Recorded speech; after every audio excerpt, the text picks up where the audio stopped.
إلى هذه خلقنا صلى حضرة النبي المصطفى رسول الله صلى الله عليه وسلم وإلى إخواني من الأنبياء والمرسلين والشهداء والصالحين والملائكة المقربين خصوصا صحابة الأكبر Muhammad al-Baghdadi wa khususan yang santri Maulana Syekh Abdul Halim Al-Basri Mambi Kabir Wajib Mudarat Mulim Al-Fatihah.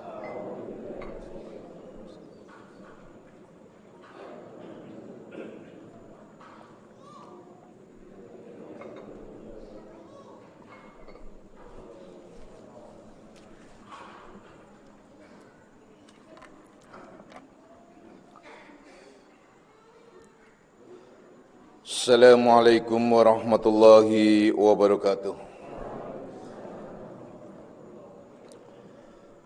Alhamdulillahilladzi karrama bani Adam wastafa minhumul ulama wa ikhtara aidan minhumuz zuhada wal hukama wal kurama wa faddala minhumul arifina billahi wassifati wal asma' wa azaqahum lazzatal mahabbati wa atallahum haqiqatil asya'i minal ardi was sama wassalatu wassalamu ala sayyidina Muhammadin khatamil anbiya alladzi khuliqa min zatihi wa minhu jami'ul asya' wa ala alihi wa ashabi sadatil awliya wa ala tabi'in wa tabi'i tabi'ina lahum bi ihsanin ila yaumil jazaa.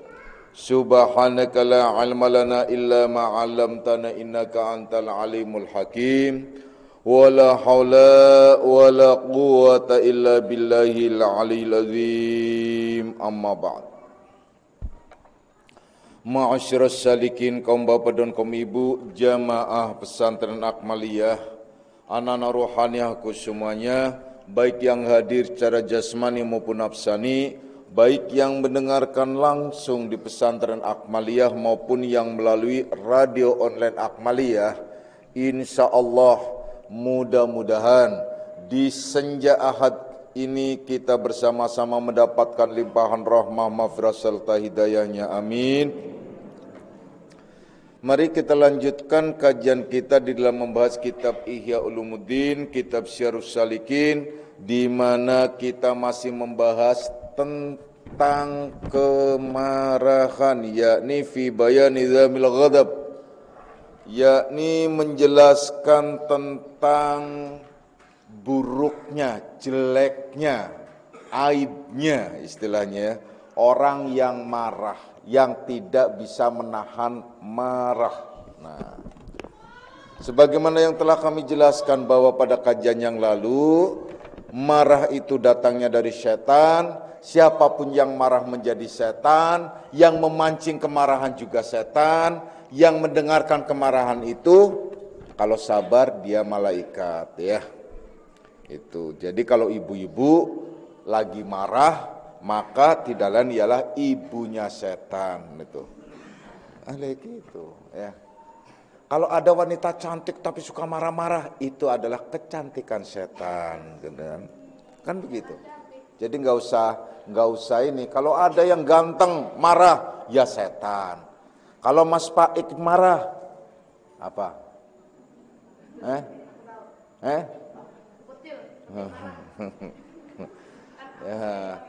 iya. Enggak kan kalau marah apa? Kalau marah setan kan? Kalau Mas Paik marah? Oke. Nah, ya, jadi setan ya. Jadi intinya ialah apapun yang marah itu ialah al-ghadabu minasyaitan. Marah itu datangnya dari setan. Udah selesai itu aja. Jadi bukan berarti setannya itu apa tuh kedimi-kedimi, apa tuh kedimi-kedimi apa ya? Kedimi-kedimi itu bahasa Belanda soalnya.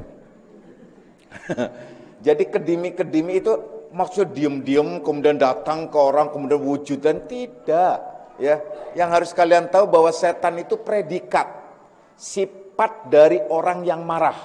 Maka kalau orang marah itu pada hakikatnya ya setan itu. Seperti contoh begini, kalau di dalam Al-Quran nih, Allah menyatakan bahwasanya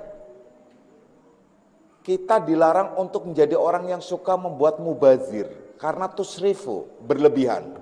Nah kemudian ayat itu langsung datang, innal mubadzirina kanu ikhwana syayatin. Nah, sesungguhnya orang-orang yang suka mubazir itu ialah menjadi teman-teman, sahabat-sahabat, saudaranya setan. Nah, berarti jadi saudaranya setan. Tidak ada yang menjadi saudara setan kecuali dari bangsa setan. Nah, itulah. Jadi kalau kalian tahu setan, setan itu jangan kebayang setan itu kayak dedemit, bukan. Setan itu predikat, dedemit beda ya. Setan kalau di di Sunda itu diseset keluar ketan. Nah, lemper tuh ya. Ya.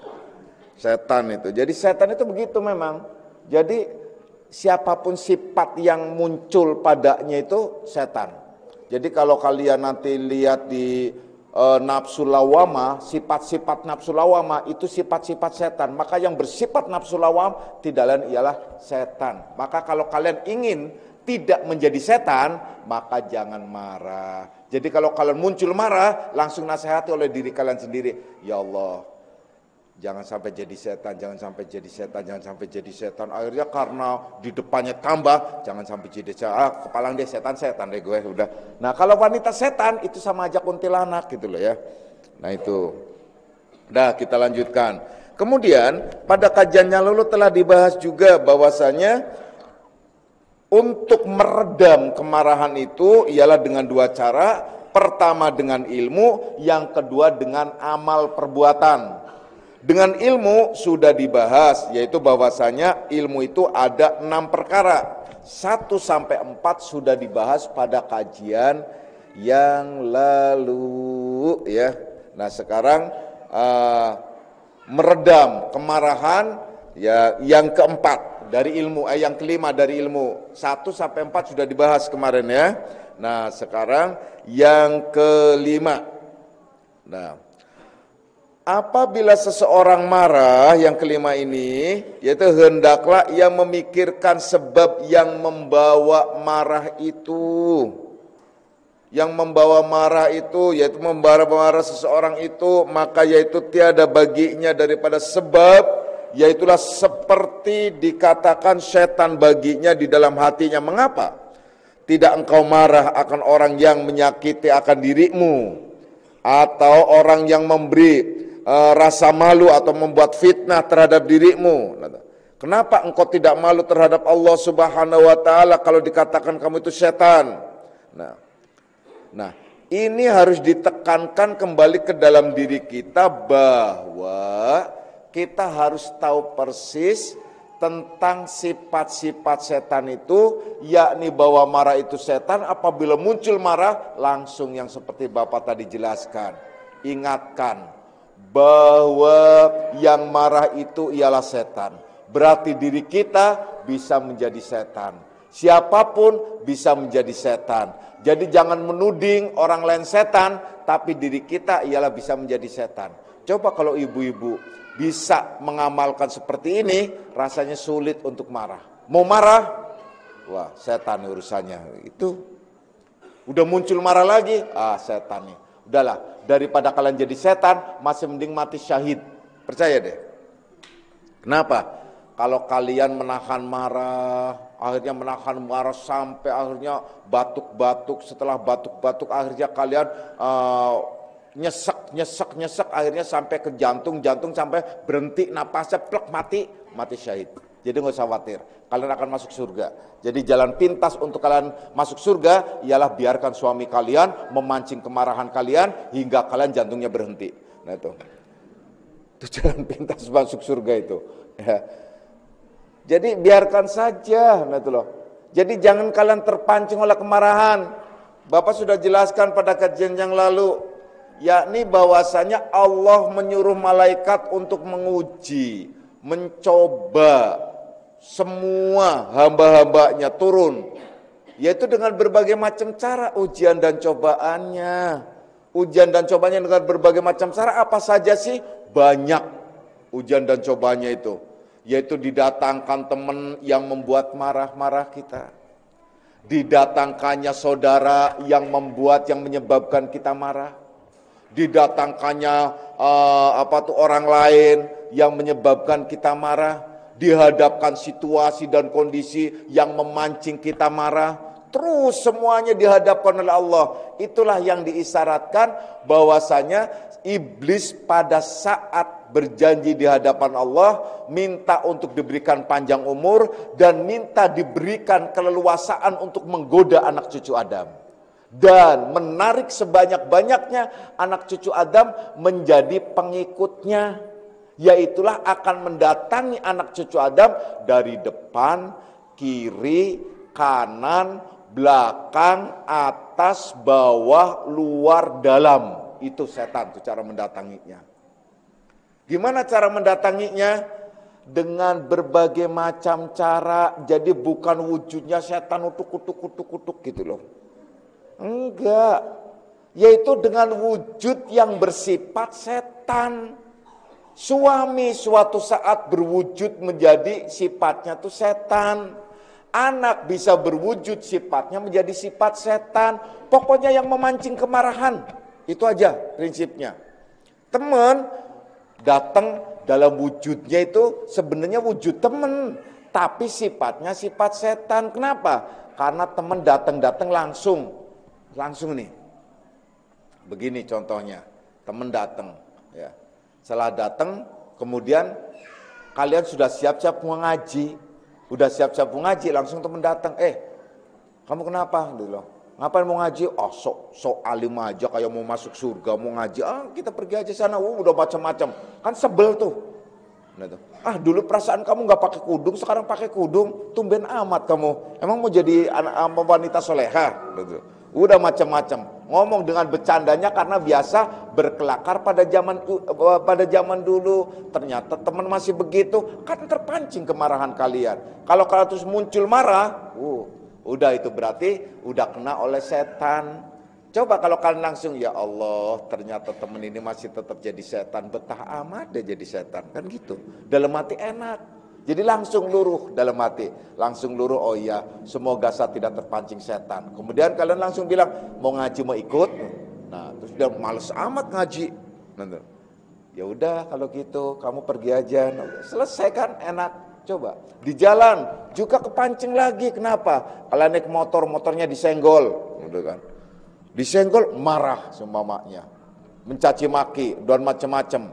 Apa lagi? Kalian lagi di kantor seumpamanya dipancing kemarahan. Kenapa? Yaitu temennya ngomong, katanya kamu ini selingkuh ya sama si A ya. Wah kan ribet banget kan? Orang nggak ketemu juga nggak pernah ngapa-ngapain juga nggak pernah kok tiba-tiba selingkuh gitu loh. Udah muncak marah. Nggak perlu kalian marah. Selingkuh, iya. Tahu dari mana? Itu kata si temen itu tahu dari mana gitu. Nah, itu fitnah. Udah selesai dulu. Ya tapi kan gimana dong? Saya marah gitu. Dikatain nggak usah marah. Nggak usah marah tapi selesaikan dengan baik. Kalau suatu persoalan diselesaikan dengan kemarahan, akan bertambah panjang urusannya. Percayalah, akan bertambah panjang. Contoh, begini. Kalau kalian di jalan, kemudian kalian kesenggol sikutnya, ya maklum di mall kan desak seumpamanya, orang jalan nengok kanan kiri, kesenggol tangannya, kemudian kalian tasnya sampai jatuh kalian marah, secara refleks tangan kalian kebiasaan langsung nempeleng orang itu, plak gitu loh. Orang itu marah lagi, nonjok gitu loh. Nah, udah tonjok kan, kalian jatuh, ada teman kalian lagi nonjok lagi, sana ada punya teman lagi nonjok lagi, rame-rame berantem di situ. Nah, udah tahu apa tuh rame-rame berantem, urusannya sama-sama marah, akhirnya dibawa ke security nggak puas, bawa ke kepolisian. Coba kan tambah panjang urusannya. Kenapa? Itu akibat tidak piawai meredam kemarahan yang ada di dalam dirinya, ya. Tuh udah jelas. Jadi intinya sederhana. Kalau kalian mau jadi orang yang baik dan benar, meredam kemarahan itu ialah dengan memperhatikan diri kalian sendiri, kita sendiri, Jangan sampai kita ikut-ikutan menjadi setan. Awas loh ya, menjadi setan. Percayalah bahwa setan itu ialah tercipta dari api. Api yang berkobar di dalam hati kita ialah ada rasa panas, ada rasa sebel, ada rasa wah itu yang akhirnya menjadi sebuah kemarahan. Sudah jelas. Jadi yang kelima ialah intinya pada saat datang marah kita langsung melihat kembali ke dalam diri kita bahwa kemarahan itu akan merugikan diri kita sendiri. Bahwa marah itu ialah akan menyebabkan persoalan. Kalau pada pengajian yang lalu, bahwa marah itu yang keempat, bahwa marah itu disamakan dengan anjing yang suka menggonggong. Nah itu loh ya, anjing itu udah najis lagi ya. Udah disamakannya dengan yang najis itu awas bahaya ya. Dah, kemudian yang keenam. Yang keenam, apabila dirimu marah ya terhadap seseorang, maka hendaklah engkau ketahui, engkau fahami bahwasanya orang yang marah itu pada hakikatnya tidak ridho tentang perbuatan Allah Ta'ala yang diperlakukannya atas hambanya itu, dan tidak ridho pula dengan kehendak Allah Ta'ala yang tidak sesuai dengan kehendak dirimu. Yang demikian itu adalah orang yang akan mudah marah dan termasuk golongan orang yang jahil, yaitu manusia yang jahiliyah, yang bodoh. Nah, jadi begini, nah ini harus ngerti ilmu tauhid. Kalau datang kalian marah, penyebabnya adalah seseorang atau sesuatu yang di depan kalian, maka pandanglah bahwa itu hakikatnya didatangkan oleh Allah, bahwa itu perbuatan Allah. Manusia kan digerakkan oleh Allah. Manusia itu hukumnya atau ketetapannya itu sebagaimana hadis yang menyatakan la haula wala quwata illa billahil aliyil azim. Tidak ada daya dan upaya kecuali dengan daya dan upaya Allah. Jadi hakikatnya manusia itu tidak punya daya dan upaya. Dia bisa bergerak, digerakkan oleh Allah. Dia bisa memancing kemarahan kita, itu digerakkan oleh Allah. Dia bisa melakukan apa saja, itu digerakkan oleh Allah. Maka hakikatnya semua yang datang ke hadapan kita adalah didatangkan oleh Allah. Kalau kita marah dan tidak setuju dengan itu, sama saja kita marah terhadap Allah. Tidak ridho terhadap Allah, tidak ridho terhadap kehendak Allah, karena tidak sesuai dengan nafsu kita, tidak sesuai dengan kehendak kita. Itu yang sesungguhnya semacam itu ya. Kenapa tidak ridho dengan kehendak Allah, tidak senang dengan kehendak Allah? Ini akibat nafsu kita lebih dominan. Nah harusnya kita ridho terhadap apa saja yang Allah berikan kepada kita. Kalau kita tidak ridho dengan ketetapan-ketetapan Allah, Allah menyuruh, menyatakan, "Falyakhruj min tahti sama." Keluar kamu dari kolong langit ini. "Falyatlub robban siwa, walyatlub robban siwa." Dan carilah Tuhan selain aku, kata Allah tuh. Jadi kalau kita tidak ridho dengan ketetapan Allah, kita disuruh keluar dari kolong langit ini dan dilanjutkan, silahkan cari Tuhan selain aku. Nah, itu ya. Jadi, kembali lagi di sini, banyak orang yang tidak ridho dengan segala perbuatan Allah. Banyak orang yang tidak ridho dengan kehendak Allah. Apa saja yang didatangkan Allah menghendaki, terkadang sesuatu yang Allah kehendaki tidak sesuai dengan nafsu kita. Menurut kita itu buruk, tapi menurut Allah itu baik. Asya an takrahu syai'an wa huwa khairul lakum, wa asya an tuhibbu syai'an wa huwa syarrul lakum. Terkadang yang menurut kamu buruk itu justru baik menurut Allah. Sebaliknya juga terkadang yang menurut kamu baik justru buruk menurut Allah. Karena apa? Allah itu akan memberikan kalian, akan mendatangkan sesuatu terhadap kalian itu sesuai dengan kebutuhan kalian, kebutuhan lahir maupun batin.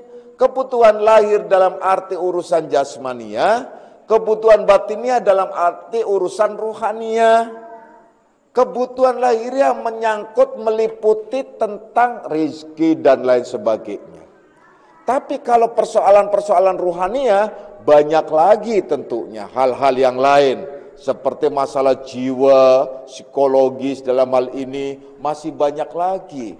Yang jelas bahwasanya Allah akan mendatangkan sesuatu apapun sesuai dengan diri kita. Sesuai dengan kemampuan kita, sesuai dengan kebutuhan kita. Laha ma kasabat wa 'alaiha maktasabat.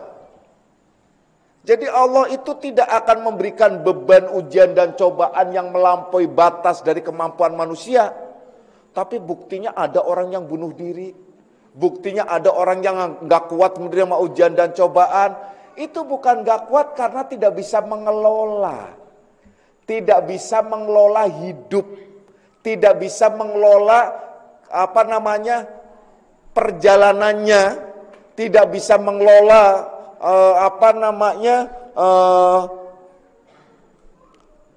kehidupannya intinya gitu.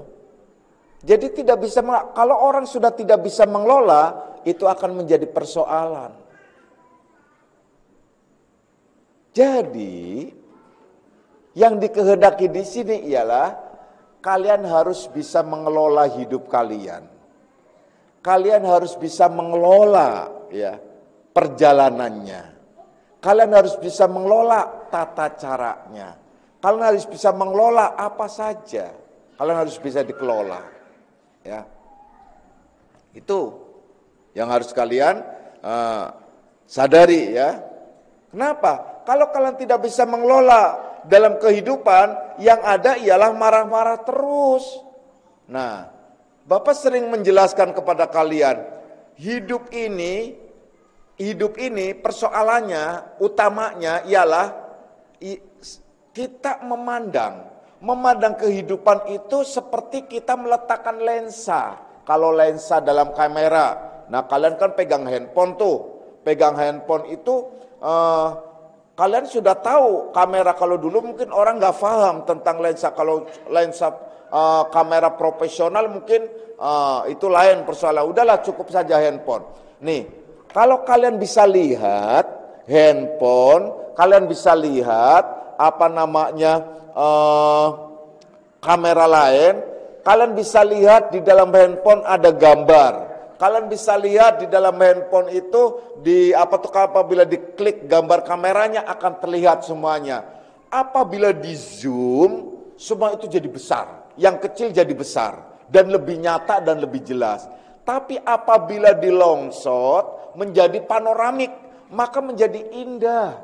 Sesuatu yang serem pun menjadi indah. Kalian pegang HP, foto tuh panorama yang di luar sana, ada gunung, ada macam-macam, dan itu indah di HP itu. Bahkan menjadi wallpaper, dipandang-pandang hari-hari indah. Nah, tapi kalau kalian zoom, contohnya apa? Zoom itu semut atau cacing, langsung di zoom. Itu menjadi menakutkan, geli dan udah yang aneh-aneh seumpamanya. Nah, itu karena apa? Karena cara meletakkan, mengcapture situasi itu di zoom atau dijadikan panoramik. Coba, mata kita itu bagaikan lensa. Telinga, pikiran, dan semua itu adalah untuk mengelola. Kalau kalian pikirannya itu selalu mengezoom persoalan-persoalan melalui pandangan mata, ya udah, semuanya jadi persoalan. Yang kecil jadi persoalan, apa saja di persoalan, semuanya bisa menjadi persoalan. Karena apa? Karena tidak bisa mengelola hidup dan tidak mau berdamai dengan kehidupan. Kalau kalian tidak mau berdamai dengan kehidupan, ya sudah, resikonya ya resikonya ditanggung sendiri. Awas ya. Kita berdamailah dengan kehidupan, kita berdamai dengan situasi, kita berdamai dengan apa saja, yaitu dengan cara berzikrullah, ingat kepada Allah. Bahwasanya zikir terhadap Allah itu tidak cukup hanya menyebut Allah, Allah atau la ilaha illallah atau subhanallah. Ya tentu saja ingat seperti tadi, bahwa semua yang didatangkan di muka bumi ini adalah atas izin Allah, sesuai kehendak Allah. Itu juga namanya zikir. Jadi semua diberikan oleh Allah, itu namanya zikir, ingat terhadap Allah. Seperti firman-Nya yang menyatakan wa dzakarasma rabbih fasalla, dan ia mengingat nama-nama Allah, ya, menyebut nama-nama Allah, fasalla, kemudian ia mengadakan berconnecting dengan Allah, berhubungan dengan Allah. Berhubungan dengan Allah itu maksudnya bahwa kalian harus lihat setiap apapun yang terjadi harus dilihat dengan kacamata tauhid, bahwa hakikatnya semua perbuatan itu didatangkan oleh Allah. Binatang diciptakan oleh Allah, apalagi manusia. Pohon-pohonan diciptakan oleh Allah, apalagi binatang. Batu, kayu, dan semuanya diciptakan oleh Allah, apalagi alam semesta dan seisinya.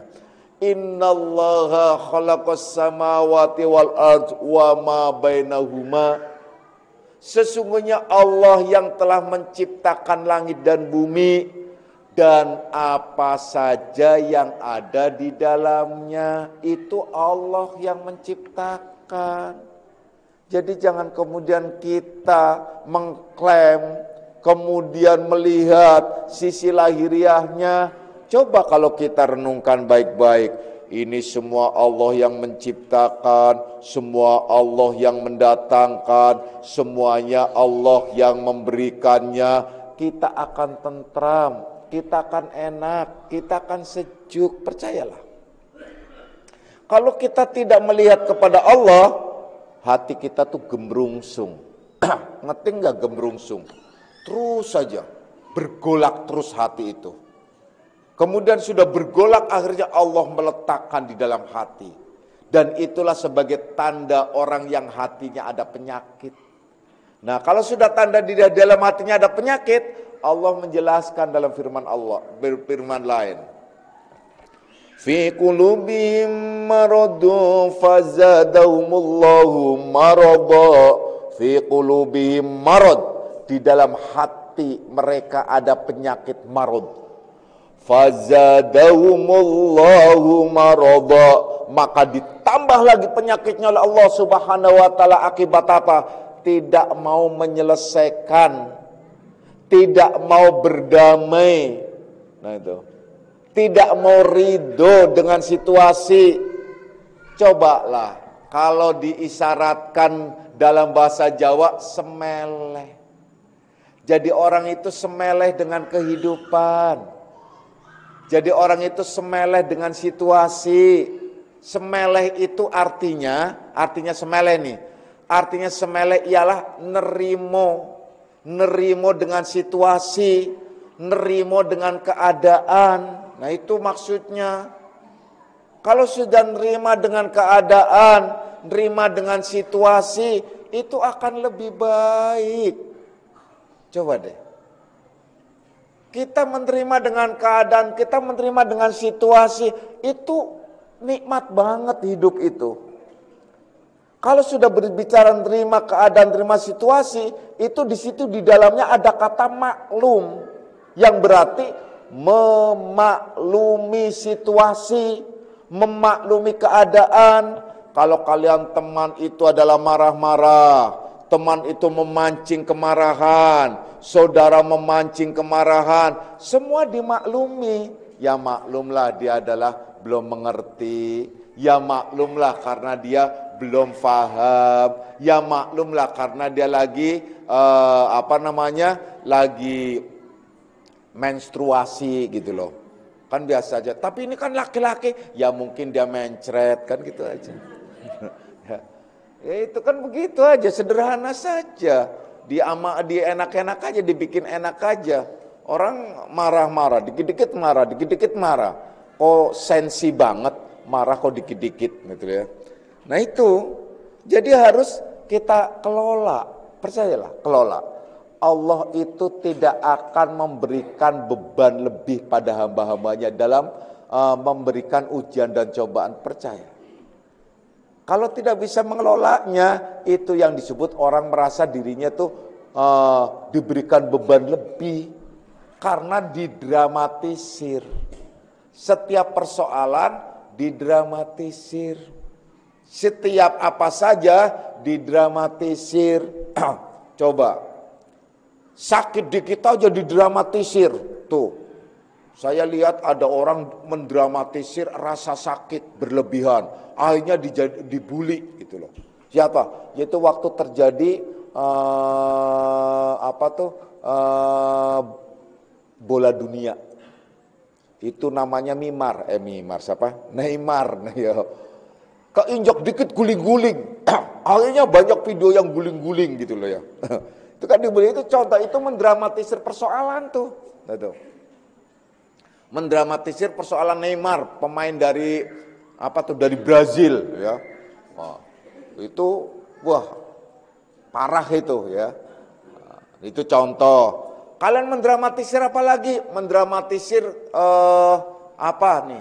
Contoh ini yang baru saja kena musibah, anakku Hako dan Mary contohnya. Dia pengen punya anak perempuan, 2 kali punya anak perempuan diambil oleh Allah.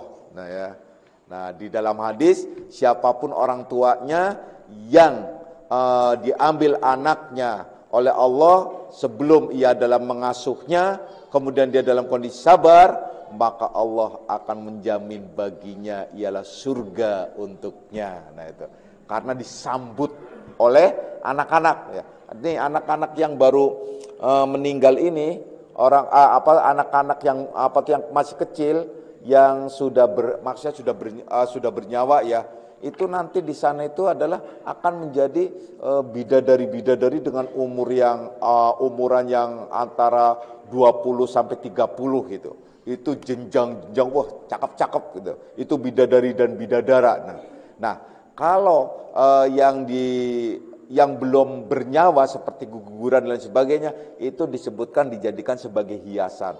Entah itu yang disebut hiasan ya apa saja, bisa jadi dia adalah jadi pohon yang indah, dia jadi ini. Tapi makanya di surga itu pohon juga bisa berbicara, binatang bisa berbicara, semua bisa jadi kalian bisa berdialog semuanya. Bahkan kalian kalau mau nginjak daun itu langsung udah ke saya aja, dia tadahin gitu. Dan itu memang sangat dahsyat sekali di surga itu. Nah, itu contoh ya. Nah, kembali lagi kepada yang menang. Nah, kalau kena musibah semacam itu seperti Hako atau Mary itu adalah mendramatisir, dia menangis bisa berhari-hari gitu menangis. Ada loh orang yang begitu, meninggal langsung dia klenger. Nah, tuh. Nah, ada lagi seorang wanita, dia pekerja padahal. Nah, kemudian dia dengar bapaknya meninggal dunia, dia langsung pulang di tengah jalan mati. Nah itu loh. Kenapa? Karena dia mendramatisir jerit-jerit histeris, akhirnya kena jantungnya langsung KO. Jadi mati sekalian bareng-bareng dikubur bareng deh. Nah itu loh. Nah itu contoh, itu karena terlalu berlebihan mendrama. Itu tidak boleh. Pokoknya kita boleh sedih, boleh ditinggal suami sedih, boleh. Nah itu loh. Kalau kalian wanita ditinggal suami gak sedih, ini wanita jadi-jadian namanya kan.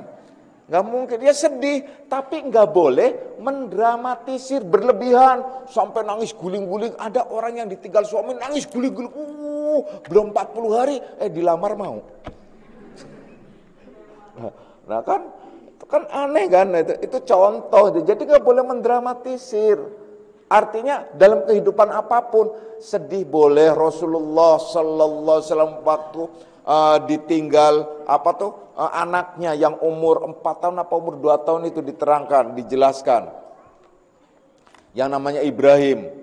Itu beliau tuh berkaca-kaca, nangis gitu. Tapi beliau menyatakan, aku ridho ya Allah yang engkau telah tetapkan, telah engkau ambil. Walaupun aku sedih. Siapa seorang ayah mana cuy? Anak segede Amaris gitu kan lagi lucu-lucunya tuh. Udah lucu tengil gitu kan. Nah udah lucu tengil itu kan lagi lucu-lucunya gitu. Nah itu meninggal gitu loh, diambil oleh Allah. Wah kan sedih banget gitu loh. Sedih, Rasul aja sedih, nangis. Ditinggal oleh Ruqayyah, ditinggal oleh Zainab, itu nangis, sedih. Anaknya yang sudah dewasa, sudah perawan, sudah punya suami ya. Ruqayyah itu kan anak juga yang nggak nikah, kemudian akhirnya nikah dengan Utsman kan. Itu juga 2 kali, nah makanya Sayyidina Utsman tuh punya istri 2. Yaitu 2 kali punya istri anaknya Rasul semuanya. Setelah kakaknya meninggal dia turun ranjang, makanya boleh istilahnya ya, turun ranjang itu boleh. Nah itu makanya disebut Utsman itu adalah sahabat yang mendapatkan nur ain, itu 2 cahaya, yaitu siapapun yang bisa memperistri anaknya Rasul, apalagi anak mursyid dan sebagainya, itu adalah sama saja mendapatkan nurullah, cahaya Allah, karena rahimnya sangat istimewa, kan begitu. Nah terlepas dari itu semua, jadi nggak boleh didramatisir seperti Hako dan Mary. Bisa jadi kalau nggak ngerti agama nangis guling-guling gitu loh. Nah guling-guling dari atas sampai bawah malah tambah KO kan, repot gitu loh. Nah itu salah satu contoh nggak bisa. Ya siapa? Dia kepengin punya anak, Mary kepengin banget punya anak perempuan, 2 kali punya anak perempuan, 2 kali diambil oleh Allah. Itu tandanya Allah itu tidak setuju. Jadi kalian tidak boleh menginginkan sesuatu yang tidak tahu. Makanya kalau di dalam doa orang yang soleh, benar, itu jangan engkau meminta sesuatu yang dirimu tidak tahu apa sesuatu itu. Maksudnya manfaatnya. Ini teguran Allah terhadap Nabi Nuh. Waktu Nabi Nuh tuh meminta anaknya itu supaya diselamatkan, Kan'am. Itu kepengen diselamatkan, ya Allah selamatkan itu anakku laki-laki yang aku cintai. Allah langsung tegur, hai Nuh, jangan kamu meminta sesuatu yang kamu sendiri tidak tahu. Itu adalah bukan anakmu. Lahiriahnya anakmu, tapi hakikatnya bukan anakmu. Makanya inilah ada istilah anak ruhaniah, anak lahiriah. Anak lahiriah belum tentu anak ruhaniah, anak ruhaniah juga belum tentu anak lahiriah. Tapi anak-anakku semuanya insya Allah adalah anak-anak ruhaniahku juga ya. Itu sebagai contoh, itu semacam itu. Jadi tidak bisa, kita tidak boleh meminta sesuatu yang kita sendiri tidak tahu manfaatnya. Tapi kebanyakan kita kan mintanya sesuatu yang sesuai dengan nafsu kita. Contohnya, ya Allah berilah saya sehat. Apa sehat kalian itu manfaat? Ya Allah, Allahumma tawil umri, ya Allah panjangkan umur saya. Apakah umur panjang itu manfaat? Nah, tahu nggak manfaatnya? Benar nggak sehatnya itu manfaat? Ya Allah beri saya rezeki yang banyak berlimpah. Apakah kalian mendapatkan rezeki yang berlimpah kemudian bermanfaat di jalan Allah? Ya Allah berikan suamiku adalah jabatan yang sangat istimewa di sisi Allah. Apa tuh di sisi manusia? Contohnya jadi menteri, jadi apa tuh presiden. Apakah akan bermanfaat?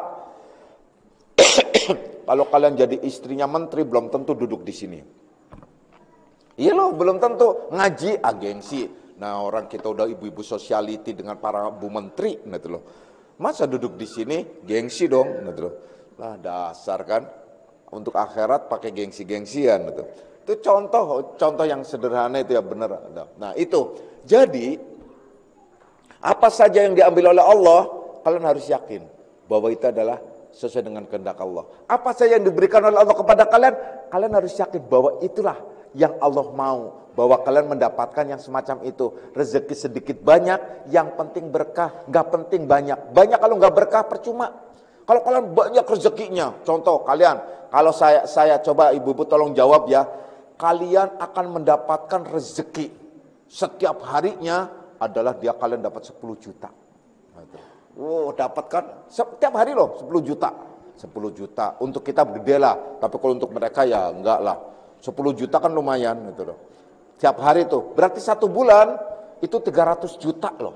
1 bulan tuh 300 juta. Tetapi suaminya nggak pernah pulang. Cuma ngirimin doang uangnya. Karena apa? Kerjanya di Qatar. Ya kan? Kemudian apa? Setelah dikata di sana, yang namanya laki-laki itu nggak boleh jauh dari suami. Laki-laki nggak jauh dari suami apa?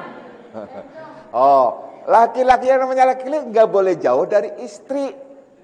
Kalau laki-laki jauh lebih dari 2 bulan bisa, ini pasti akan ada efek lahir maupun batin. Nggak bisa. Percayalah.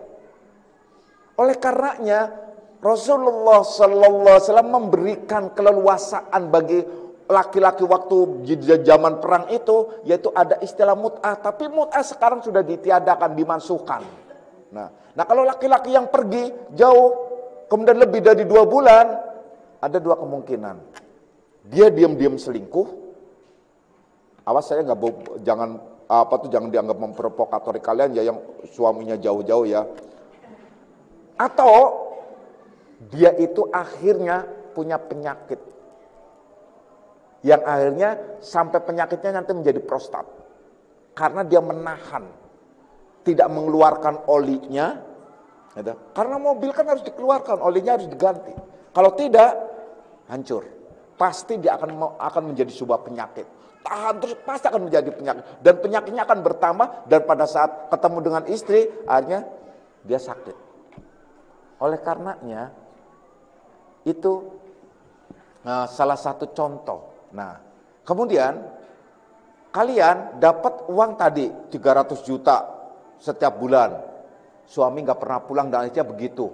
Pas giliran pulang, ternyata nggak bisa ngapa-ngapain. Karena apa? Kena penyakit dia nahan. Akhirnya mampet. Nah, selang kalau mampet kan nggak lancar. Kalau nggak lancar kan berarti mampet. Ya kan? Udah kan? Udah, sudah gitu. Nah, udah deh. Berarti sama saja kalian punya suami tapi nggak punya ulekan, gimana? Pilih dengan rezeki yang cukup setiap hari hanya dapat 200 ribu tapi berkah suami sayang, suami selalu ada di sisi kalian. Pilih yang mana? 200 ribu berkah 300 juta 10 juta tetapi enggak berkah, kalian enggak mendapatkan yang psikologi dan sebagainya. Pilih mana ayo? Yang 200 ribu atau yang 10 juta setiap hari?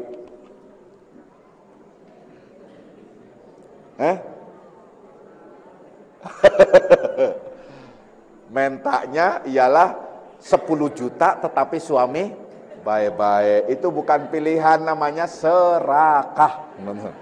Ya, itu begitu dong ya.